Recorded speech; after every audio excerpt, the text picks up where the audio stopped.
Annabel Croft says Kate Garraway would have been grieving for a long time after her husband Derek was bedridden for several years before he died last month. Annabel is still coming to terms with the death of her own husband Mel Coleman, who died in May 2023, just weeks after being diagnosed with cancer. By contrast, former political lobbyist Derek died in January after suffering long-lasting symptoms from coronavirus, which had first seen him hospitalized in March 2020 when he suffered multiple organ failures.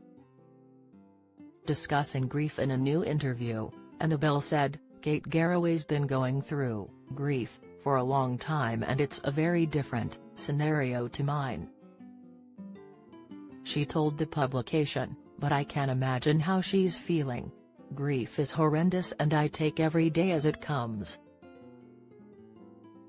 I try to fill the day with nice things, but when I'm on my own at home, if I start looking at pictures, I start sobbing.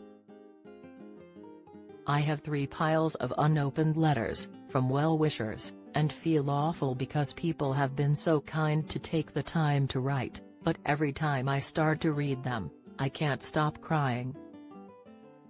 She added, "I'm too emotional and too raw at the moment. Christmas and New Year were really hard. There were a lot of tears because they're such big markers, and because we had such a normal Christmas and New Year the previous year." Annabel continued, "We were a tight little unit anyway, but losing Mel has brought me closer to my children. We have our set places at the dinner table. It's like the 3 bears, Mum sits there, Dad always sat there and the kids in the middle, and when we sit around that table for meals, we talk about Mel and his amazing humor, and that keeps him there." Annabel looked slim and stylish in the accompanying magazine photo shoot. But she admitted her children, 2 daughters Amber Rose, Lily and son Charlie, were worried about her losing weight on Strictly and the subsequent tour. She said, "My kids were getting worried because during Strictly I went really scrawny. I couldn't keep weight on with 8 hours of dance a day. I lost about 10 pounds. It's probably gone back on now. I need to find a dance class to keep going, and, right now, I'm the fittest I've ever been. I try to exercise every day. I walk, do yoga, play tennis twice a week for pure enjoyment, and run cross-country with a group on Monday, Wednesday and Saturday for about 40 minutes. I like being outside in the fresh air. I can't bear the idea of going into a sweaty gym." On growing older, she added, "I'm a bit more aware of wrinkles than I ever was. I've never been someone to have work done. I'm scared of it, to be honest. I think, what's that going to do to me? Because your body will try and process it somewhere, probably in the liver. I don't care that much about aging.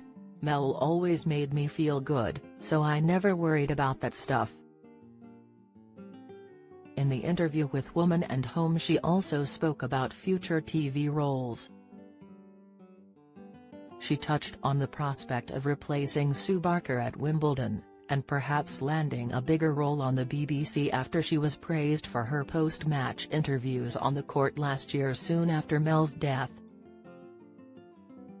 She had years of tennis training, which saw her win Wimbledon and Australian Open girls tournaments in 1984 at the age of 17 and playing for Great Britain in the Fed Cup in 1985 and 1986. But she then retired age 21 and moved into TV. Annabel said, "It's lovely that people think I can do Sue Barker's job, but I'll just go with the flow. I've covered Wimbledon for 25, maybe even 30 years, so I'll enjoy doing it in whatever capacity. It was the first year I hosted the trophy ceremony at the end of last year's tournament. The most tragic thing was that Mel went before I did it. He had been beyond excited, so I was never going to pull out because he would not have wanted me to do that. The April issue of Woman and Home is on sale Friday, March 1st. Follow Mirror Celebs on TikTok, Snapchat, Instagram, Twitter, Facebook, YouTube and Threads.